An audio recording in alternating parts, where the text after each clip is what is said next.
Hi there folks, my name is Novawing24 and we are back here once again for an amazing interview here at Sim Expo 2023, and I'm here with Elise from iniBuilds. Thank you so much for joining us, Elise. You're more than welcome, Tristan. Always a pleasure. It is great to have you here, and it's great to actually be here amongst all these amazing people. Amazing, isn't it? It is just such incredible, like we've done so many of these interviews and just talking with people, it's just I cannot really convey to everybody at home the feeling and the excitement of just being amongst so many of our fellow simmers. It's the buzz. I mean, for me, it's not just customers coming up and talking to you, you know, because a lot of people know us, and we don't feel that.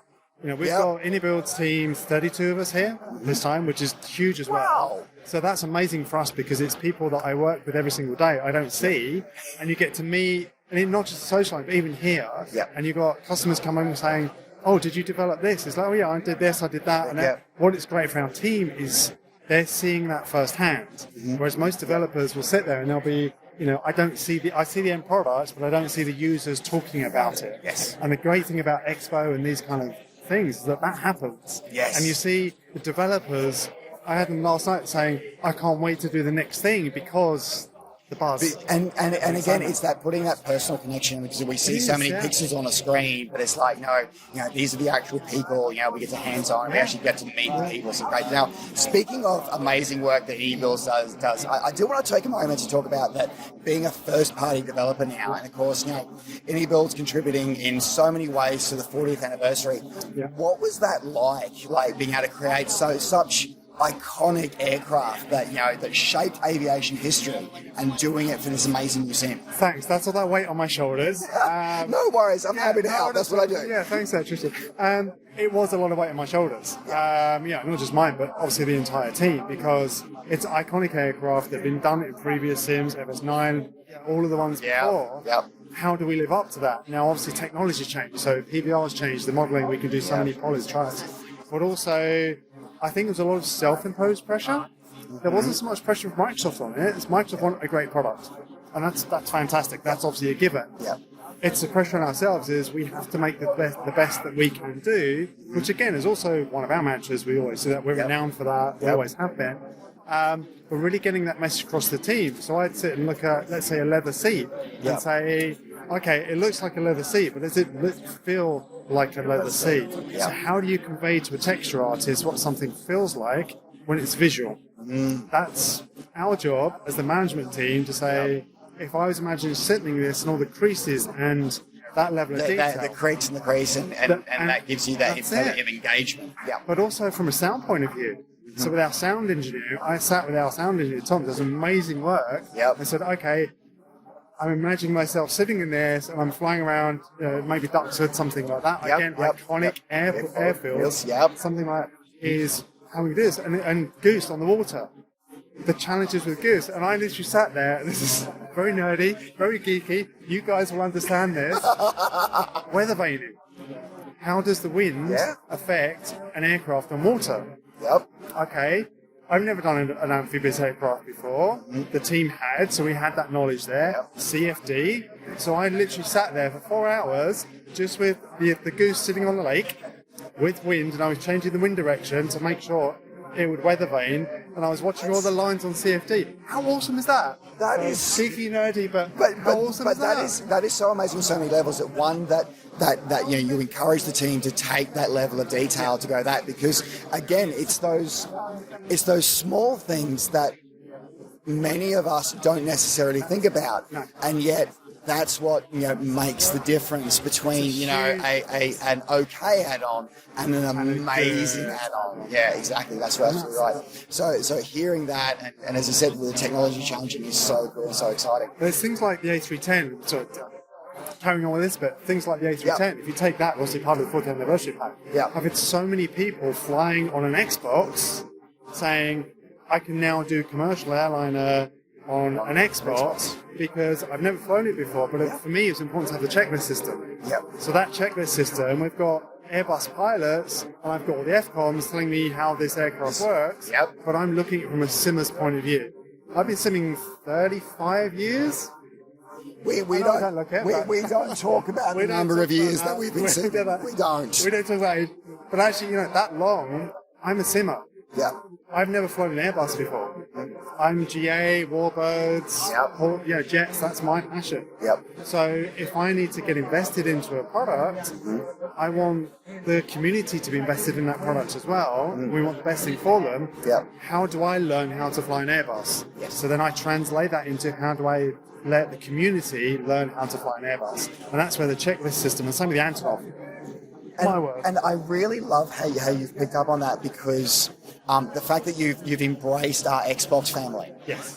And that's something that for me is really exciting to see. I mean, my regular viewers would know that I banged on about this, ad nauseum, that bringing our Xbox family into our community is so important, because they are our future. 100%. And it means that flight sim is so much more accessible. You don't need £5,000 PC anymore. You can buy down 300 quid for an Xbox and you're ready to go. The best thing for me is I've got twin 14-year-old boys. 16-year-old boys. I know I don't look at the 16-year-old boys. I fly with them regularly. They're on Xboxes. I'm on my $5,000 PC. They're on their $150, $200 Xboxes. Yep. And we're flying formation. I was flying the A310, just doing a route. I looked on my wing, and both of my kids were in F-18s on my wing. That's so cool. Which is like, as a parent, as a flight sim geek, nerdy parent, that's it. That is so awesome. That made me. And, there was a lot of stuff in the community. Oh, Xbox game, sim. We won't get into that debate. That's a whole other thing we won't get into. But, as you said, it's the future. Yeah. And I love that Microsoft have opened that up. That is the future, bring the future generations in. Are there differences on the Xbox? Yes, that was a challenge. So how do we take something complex like an airliner that's going to work on an Xbox? How do we achieve the same level of detail on a $5,000 PC compared to a $200 Xbox? That was a challenge. That is a huge challenge. We did an amazing work on it. Yeah. And again, working with Microsoft on that, I was okay. Well, these particular things may need to be tweaked a little bit. Yep. And that's the lessons we learned then taking into future aircraft. And it's about that growth and that innovation as well. Yeah. So I'm curious about something, because I know you've recently sort of made hints about a future, speaking of airlines, a future project. Yeah. So have we got anything that we viewers can long haul hear? airliner, Airbus is about all I can say. I can't really tease anymore on that. So It starts with A and it's got a few numbers after it. Right. I'm sorry. I mean, to be fair, if I don't ask, I'm not going to get. Yeah, it's not got a B, it's an A. So that's a start at least. Okay, but we'll make sure everybody stays tuned to iniBuilds for that. But I'm actually curious about one other thing here, and this is something I've been asking many of the developers here. Is so iniBuilds, you obviously make great content for MSFS. You make great content for X-Plane as well. The elephant in the room is which one? the particular civilian more elephant in the room being prepared. So obviously yesterday Lockheed Martin made their announcement that prepared V6 that will be with us imminently. And speaking with many of my fellow community members here, there's I'm not going to say a concern, but there's been a sort of, for those who are still using prepared, there's this feeling of who's left for us. So I'm curious. Abandonment issues. I get it. So obviously producing stuff for MSFS, producing content for X-Plane. What's iniBuilds' thoughts? Is there any plans for prepared? Is there anything we haven't got plans for prepared right now. Okay. Obviously we've just done all the Xbox X-Plane updates for the products we already have, X-Plane 12. I've just gone and had a look at P3D, P6. I'm interested in looking at what it is. We don't have any future plans for that, but I'm open to it. And that's the thing, is that, part of my job is looking at, again, and this is where FS Expo comes in, because all these other developers out there, mobile platforms, infinite flight, look at those kind of things as well, is what's out there in the marketplace. And we never like pigeonholing ourselves. That's good. So I'm not going to say never. I've developed for P3D in the past. I've developed for V4 and V5 personally. So I have that experience. It's not something we're looking at right now, but we're not closing doors. Okay. So it's not a yes or a no. Yeah, It's not even a maybe. Yep. It's I'm interested to see what's out there. Okay. And kind of a watch this space, I guess. Right. But so is that where you find, speaking with our community, and interacting with the community, whether it be through your Discord, through your forums, through amazing events like this, videos like this one, is that where those members of the community, like I still fly prepared. Admittedly, it's a very limited niche of scenarios where I do, but I still have it. I fly X-Plane as well. MSFS is absolutely my prime sim. But is it expressions of the community that will help inform you of that future path? And I think that's the same for any business. Not just iniBuilds, but for any business at all. It's a case of where's the marketplace going? Yes. Nobody expected Microsoft to drop the Microsoft Flight Simulator bomb a few years ago at Vegas. That was everyone... I still remember hearing the stories of people, the show was over, everybody went out to dinner. Yeah. People come back from dinner like they've just seen the second coming of Jesus. Yeah, basically. I mean, look at it as well. I mean, I absolutely love it. Yes. And I've flown P3D, I've flown X-Plane. I always go back to Microsoft Flight Sim. For me, it just gives me that level of realism that the other ones don't. And I'm not saying that's a bad product from the other ones. It's just I have more of an experience with Microsoft Flight Sim than I do that. Because now I can fly anywhere and I don't have to have a million add-ons for P3D to be able to do that. So I think for most companies, and again, that's why these events are very important, but also the community involvement. I've done live streams with you before. Yes. I've done live streams with you, with the A310. Yep. And that's where that feedback comes through. So the forums, we listen to our community. We've got both of our community managers are here this weekend. Yep. That was very important for us to have our community team and the development team here as well Yep. to talk to our customers. And I've had a lot of people come up to say, what's next? And I'm sure we'll come into the other elephant of FS 2024. See, you just know where I'm going with this. And, again, I've got personal thoughts on that, and I think it's absolutely amazing, and we'll talk about that. From a corporate point of view and business point of view, we were surprised as anybody else was. I kind of say, well, I wasn't really surprised it was coming because if you look at Microsoft's model in the past, every couple of years, we've had this before. And we'll dive straight into this because that was my perspective. And again, if you haven't checked out the Three Grumpy Simmers podcast on this one, you absolutely need to check it out. But yeah, that's actually my thing. Whereas I'm actually surprised it took this long. Yeah, I was expecting the usual release rhythm of every 2 years. Yeah. So to have this is the amazing thing of for 4 years is great. And like you, I think I'm excited about it.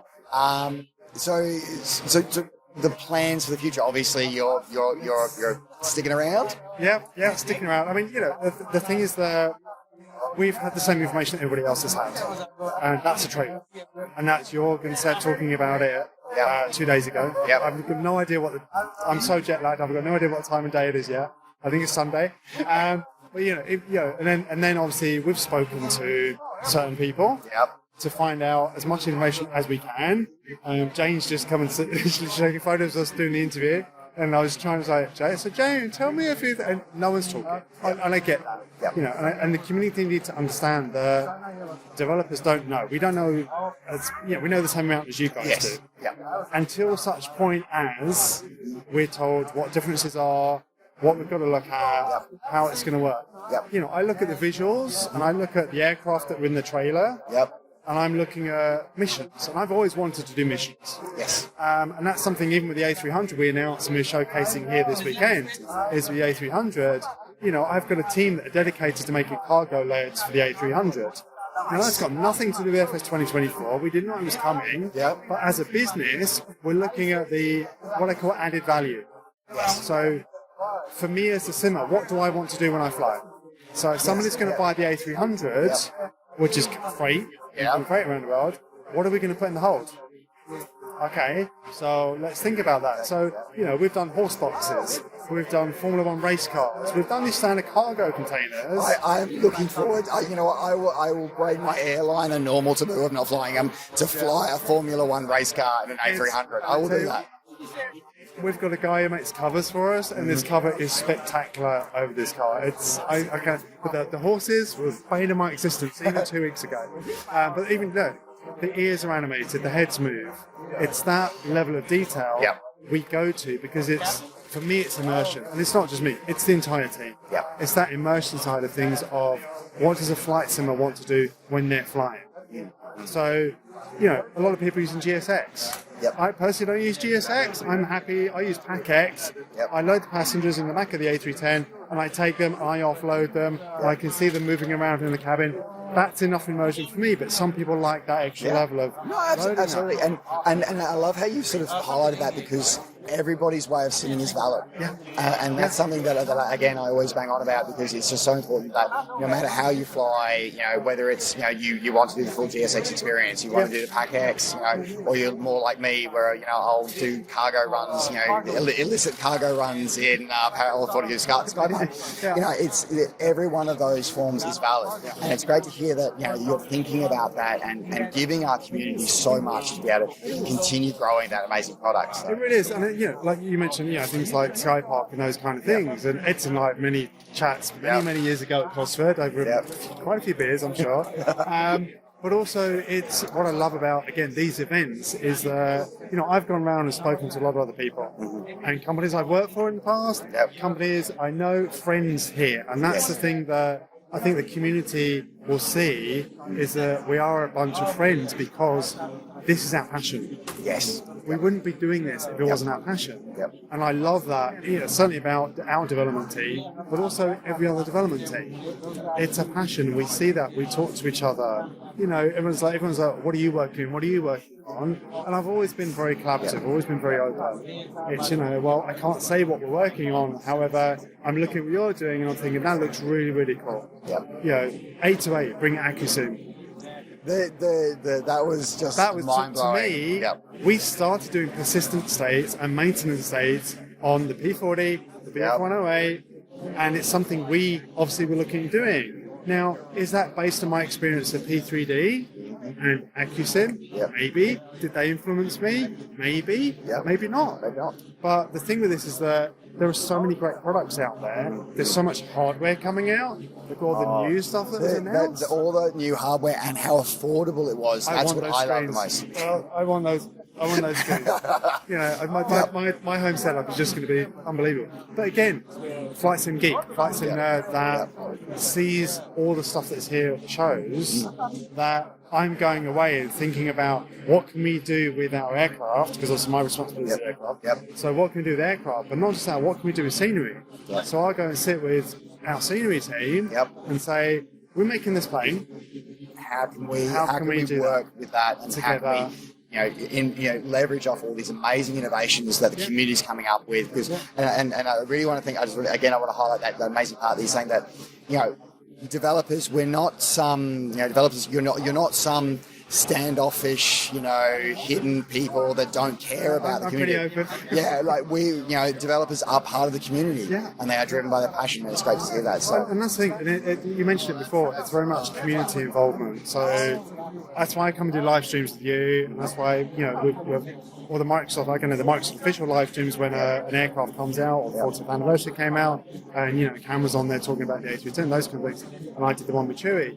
It's important for us to see the community involvement, but also the other way around. It's important for the community to see us as developers out there and talking about the products. And that's why I love when Yor gets us involved in those live streams, and Jane with the community live streams she does, is get the developers there, because we're all in this because we love it.